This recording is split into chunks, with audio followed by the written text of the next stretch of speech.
Hi, I'm Bami Boneye, founder of the Bami Boneye Research Foundation, and I am proud to announce that this year's Scared Literate campaign has helped as many as 500,000 people struggling with literacy, and as few as about 10. Truly making a difference. In this final installment of the Halloween series, we'll be reading the American folklore classic, The Bellwitch. So join me and take a load of this literacy. John and Lucy Bell created a nice life for themselves in a quaint plantation hemmed by dark woods and the sluggish Red River.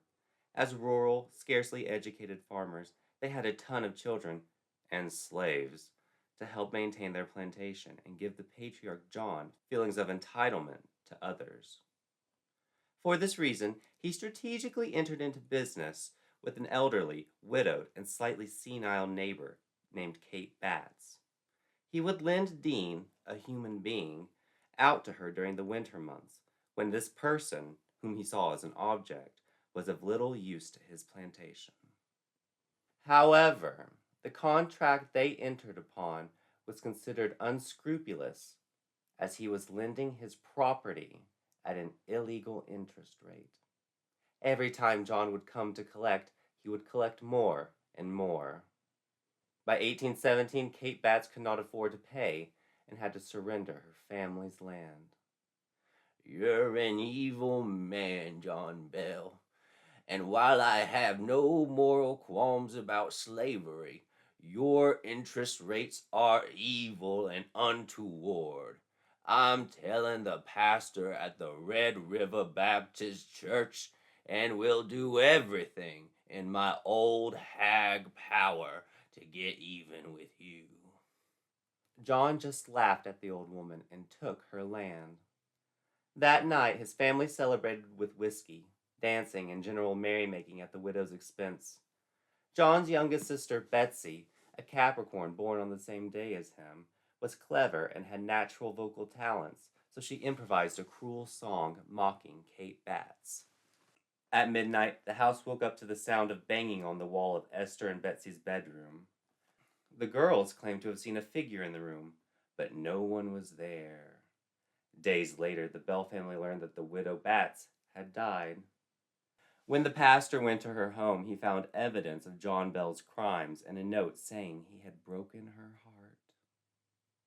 John had not killed the widow, yet the pastor found that his actions had led to the stress that killed the elderly woman. The pastor found his predatory interest rates unconscionable and ordered his slave to draw up the paperwork necessary to expel John Bell and his family from the church. In 1818, the Bells were excommunicated from the Red River Baptist Church. They were rejected, humiliated, and outcasted. The air in the Bell family home was stifled and oppressive in the muggy summer heat. The children were on edge. Ever since the death of Kate Batts, they heard banging on the walls at night and scratches on the window. Betsy, in particular, experienced these encounters the most. But the sounds in the house had grown to the point where John and Lucy couldn't ignore that something was happening. Young Betsy had been in the barn tending to the cows, per usual. When she first heard the whispers, she ran to get her father, but again, nothing was there. In the coming weeks, the whispers spread throughout the house. Milk churns were spilled, eggs spoiled overnight, and menstrual diapers went missing. Eventually, everyone in the house had heard the voice quoting disturbing Bible verses. "And Baum sat on his ass to ride his ass. But when his ass would not move, he beat his ass 3 times. And then an angel went inside the ass and spoke and said, 'Why have you beaten me these 3 times?'" Bible verses became threats, which became violence, and poor Betsy began showing bruises and welts. Seeing this, her handsome schoolteacher, Richard Powell, pulled her aside to discuss her home life. Betsy was so scared that she cried in her teacher's arms as she confided in him what her family was experiencing. While he was just trying to comfort his student, Betsy nuzzled against him and breathed in his musky, manly smell. Rumors permeated the small town, and the Bells began to experience more and more supernatural occurrences. The sounds in the walls intensified, livestock was slaughtered, and the stench of decay would randomly fill the home. And most disturbingly, the rabbits on the property began exhibiting horrific, spine like tentacles on their face. The whispers had developed into a distinct disembodied voice able to interact with the Bell family, often through disparaging comments and insults. One evening, the family was in their home doing provincial things like sewing and praying and whittling when the voice spoke. "Hey, bitch." The voice was right by John Bell's ear. "Evil spirit, why are you here?" "Oh, you don't know why I'm here? You don't have any theories. You haven't seen the 2006 movie An American Haunting and aren't trying to apply that twist to what's happening right now?" "Who are you?" "I am the spirit of Kate Batts, here to bring about the end of the Bell family." "Then why do you torture my youngest daughter?" "Because she is the prettiest and most talented." From then on, Betsy would wake up screaming in the night, slapped, thrown across the room, and pricked with invisible pins. She began sporting injuries, and the town couldn't contain their excitement. What a curious experience! A ghost in the town! Violence against a young woman? How fun! How dramatic! I wonder what she did to deserve it. One evening, a family friend, James Johnston, and his wife, Jane Johnston, paid a hefty amount of money to spend a night at the notorious Bell home. That night, Kate's voice spoke to them. "James Johnston, you are old, out of shape, and you leer at young women even though you can't get an erection. Also, your wife is fat, and even she isn't attracted to you." Just then, the covers flew off the bed. It felt like pins had been pressed through the mattress. The Johnstons jumped out of bed as something began banging on the walls. The couple ran out of the house, convinced of the spirit's existence, and cementing the Bells as local celebrities. In the honorable spirit of capitalism, John Bell began conducting ghost tours inside his home. Visitors would experience the shifting sounds in the walls, random stenches of decay, the disembodied voice of a vengeful spirit, and hopefully even their own encounter with supernatural assault. The spirit of Kate Batts haunted the Bell family for years, causing a sharp decline in John Bell's health. He developed gout, lupus, and angina. But the townspeople took greatest pity on poor Betsy Bell. Betsy had recently turned 17, but would still sport bruises from the witch's attacks. She'd become quiet and withdrawn, giving her a somewhat glamorous air of mystery that made all the boys love her and all the girls hate her, while, in a macabre way, still wanting to be her. Her most ardent suitor had been Joshua Gardner, the son of a wealthy politician with a penchant for wrestling and bodybuilding. One autumn day, Betsy was leaving the schoolhouse when Joshua approached her. "All right, Betsy, when you gonna finally let me take you out?" "Joshua, we've been through this before. I just don't think you're serious enough." "What?" "Joshua, what?" "This is what I'm talking about. You're not serious, Joshua." "Not serious? How am I not serious? Betsy Bell, I love you, and that's the bottom line." "You just don't know what I've been through. This witch has been torturing me for years. I haven't known peace even in my own home."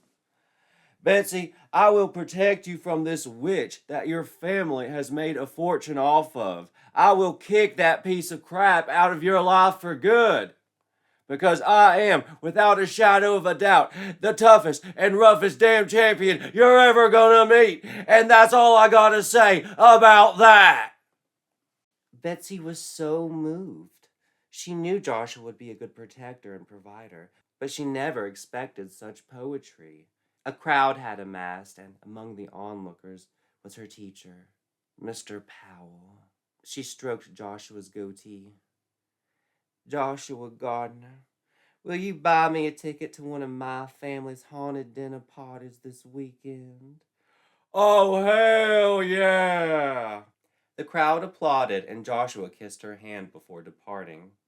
Betsy slipped into the forest and began sprinting. She'd been following Mr. Powell home for years, so she knew a shortcut that would put her in the perfect position to be found. Mr. Powell always smoked a joint on his walk home, so she'd have plenty of time to get into position. She was excited, a little nervous too. Betsy sat on a rock, partially obscured by foliage, and primped her hair. She fanned out her dress and adjusted her cleavage. When she smelled Dr. Powell's dank smoke approaching, she began sobbing. She used her vocal abilities to carry the sound, to make it melodic and captivating. She thought of herself as a siren from Greek mythology. Betsy focused on the pain the bellwitch had inflicted upon her in order to produce tears, and she wasn't sure how much time had passed until she heard his voice. "Betsy, are you all right?" "Oh, Mr. Powell." She tried to hide her face. "I'm sorry.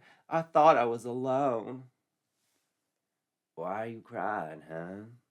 You just got a date with one of the most eligible men in town." I know. I should be happy. I suppose I'm just so traumatized by my experiences with the bellwitch." "Mr. Powell, can I confess something to you? The witch speaks against Joshua Gardner. She always has. That's why I've turned him down. I didn't want to upset her. But I'm an unmarried 17-year-old, and I'm beginning to feel like an old maid." "Betsy, you've always been one of my brightest students. Even if you don't marry anyone, you're not going to be an old maid. You could be a lawyer's secretary or a nun. They get to read. But I think you should follow your ambition, Betsy. Earn a title of a woman as brilliant as you. A politician's wife." "What about a school teacher's wife?" "Frankly, Betsy, I've known you since before you had your monthly blood. I can't imagine thinking of you like that." Betsy forced a small smile. "Of course, I didn't mean to be so forward. Are you coming to the dinner party this weekend? Governor Andrew Jackson will be attending. He's heard stories of the bellwitch and will be stopping by visiting his plantation. Of course, he's been Americanizing that new state. What's it called again?" "Florida. What a stupid name. They should have started by Americanizing that." They laughed, and Mr. Powell agreed to attend before escorting Betsy home. Betsy had no problem hiding her anger at Mr. Powell's rejection. In fact, it fueled her to become exactly what she believed her crush wanted and needed from a woman, because she was going to become it. The witch had learned that Joshua Gardner would be escorting Betsy and became particularly active in the days leading up to the party. The Bell family knew that a spirit haunted their home. They had interacted with the voice and felt the pinpricks and the nighttime disturbances themselves. But there was no way to make it consistent. After all, it was the vengeful spirit of Kate Batts, and it didn't want to see the Bell family thrive. So John Bell had to find a way to make things happen. The voice would speak regardless, so he just needed to ramp up the immersion. The family used a series of hidden wires to manipulate doors and windows. They developed discrete mechanisms to make sounds and manipulate temperatures in certain spots. It wasn't dishonesty, just an attempt to provide consistency and engagement for an eager audience. And having Governor Jackson as a guest was a huge public relations move. He was even poised for presidency. What family wouldn't want it to go perfectly? What kind of entertainer wouldn't want to entertain? To ensure things went smoothly, John Bell and his second eldest son, Jesse, hatched a plan to exploit Joshua Gardner's attendance. In the Bell family's favor, there was a lightning storm the night of the dinner, which was great ambiance. Andrew Jackson and his entourage arrived, complaining about Florida and the Spanish, as well as the Native Americans, and probably black people too. It went beyond divisive, and Betsy had to step in to better navigate the course of conversation. Governor Jackson, it's an honor to meet you. I'm Betsy Bell. Ah, wonderful figure. Betsy Bell, you said? The victim girl? Well, yes, but I'm a lot of other things, too. Our Betsy is an extraordinary talented vocalist, John Bell added. Would you like for me to sing to you? After a beautiful ballad, Betsy began singing a faster tempo folk tune that got them all a dancing. Everyone was having a wonderful time until bang! The music stopped. Bang, bang, bang. A painting fell from the wall and shattered. The crowd looked around nervously. Betsy, who had been performing minutes prior, turned pale and silent. Unbeknownst to her, these were the machinations of her father. John watched, feeling schadenfreude, as his daughter retreated in fear into the shadows, and knew that they were in for a profitable night. His other children set motions for the next deception, manipulating airflow through vacuums to drain the heat from the home. The banging stopped on cue, and Esther Bell pricked her finger with a pin to draw blood. She hid the pin and screamed, drawing the room's attention. That girl's bleeding! It's so cold now! I'm catching a chill! Did someone spill petrol gas? The witch is here! Esther screamed, anticipating Jesse's next deception. Yeah, I'm here. The spirit's voice delayed Jesse's cue. I'm always here, always watching the evil Bell family do their evil Bell family thing. Speaking of evil, hello, Governor Jackson. All eyes turned on Andrew Jackson. What's your quarrel with me, spirit? Aside from your crazy, whack-ass bushy eyebrows, your reliance on slavery to fuel your plantation, cheating on your wife, or your anti-Indian sentiments that pose a threat to the indigenous people of this country, with potential to actively destroy the lives of 60,000 people and countless subsequent generations with your liberal attitudes? People who agreed with the spirit vocalized their sentiments, much to Jackson's upset. You hypocritical Republicans are so predictable with your conservative attitudes, clinging to relics of how things have always been. Progress requires moving forward, so let the past go. Only a stupid, poor, uneducated, and unlearned Republican would prefer a country covered in forests to our extensive progressive republic. Just then, lightning flashed and Betsy Bell screamed. The crowd turned to witness Betsy being pulled by her hair by an invisible assailant. The spirit lifted her into the air, and thunder crashed as she was pulled into the shadowy second floor. Betsy's siblings ran to check on her, but the voice rang out, "Leave her, or I'll..." Just then, a lady's stylishly full skirt caught blaze from an ember from the fireplace, igniting the woman on fire. While guests squashed the flames, the Bell daughters ran up to care for Betsy, and Jesse took his position for the ultimate deception. Just then, Joshua Gardner took control of the room. All right, Kate Batts, you witch, you evil spirit, you had the nerve to injure my date. I'll tell you what, I'm gonna stomp a mud hole in you, then I'm gonna walk you dry. That's right, and I'll tell you why, it's 'cause Joshua Gardner says so. Can I get a hell yeah? Hell yeah rang throughout the 1921 plantation home. Meanwhile, Esther found her sister Betsy escaping a cruel trapping machination from her father's house of horrors. While Betsy initially refused help, she sat with her to comfort her. Downstairs, Jessie stood against Joshua Gardner. I am the spirit of Kate Bates, possessing the body of Jessie Bell, to challenge you to a wrestling match. I'll take that challenge, and I'm gonna whoop your ass! Then Jesse charged Joshua, knocking him through the front door into the stormy night. The dinner party followed, chanting, "Fight, fight, fight, fight," and surrounded the wrestlers in a circle.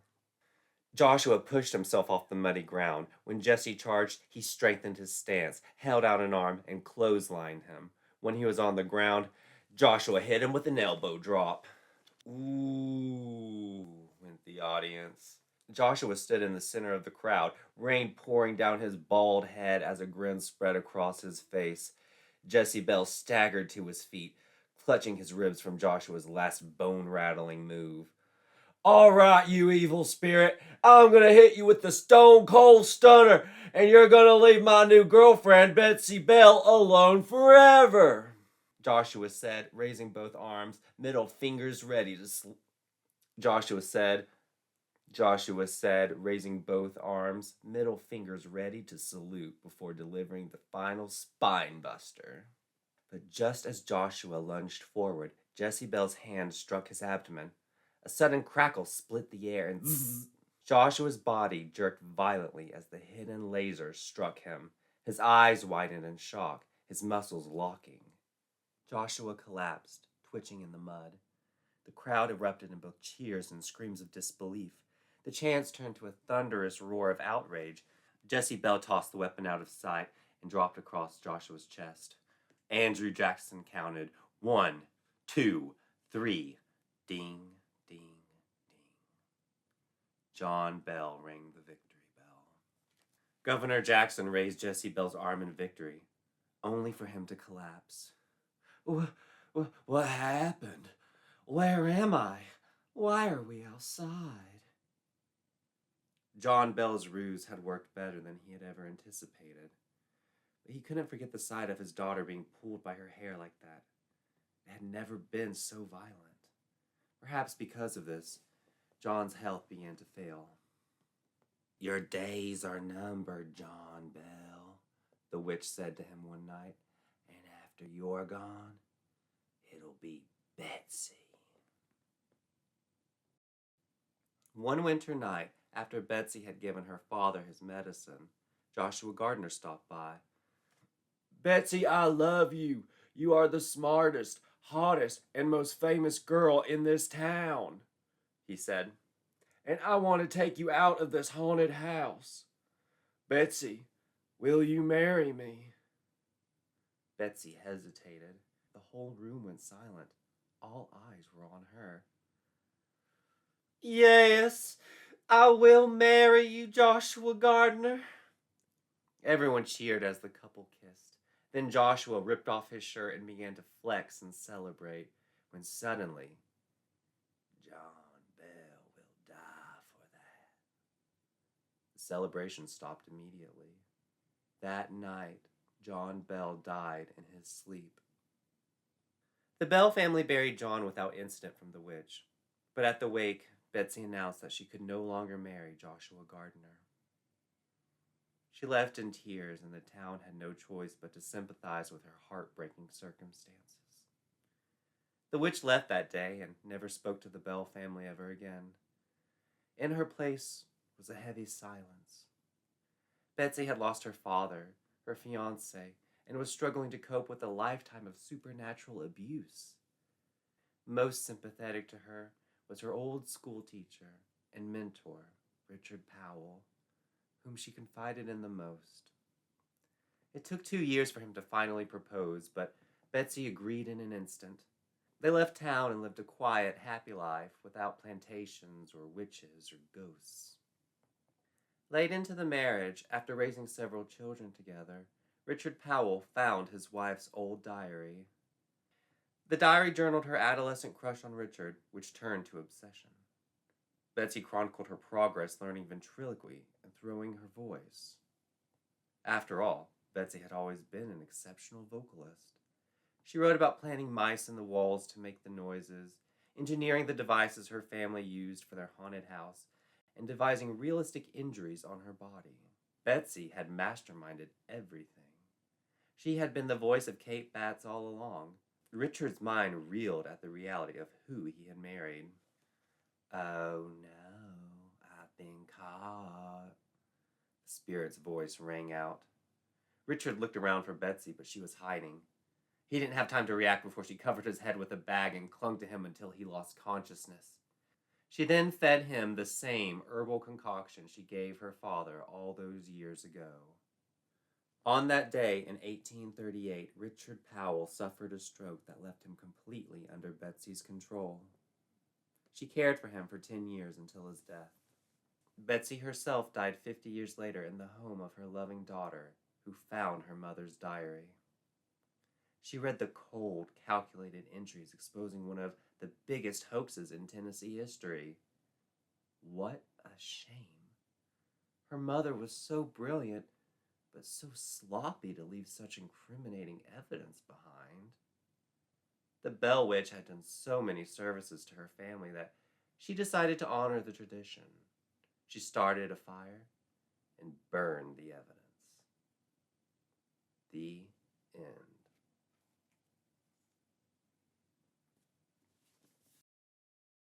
Finally, a main character with substance. You know, I can't blame the town for believing Betsy's ruse, the same way I can't stop you from liking this video, leaving a complimentary comment, or subscribing to the channel. I'm Bami Boneye. Goodbye.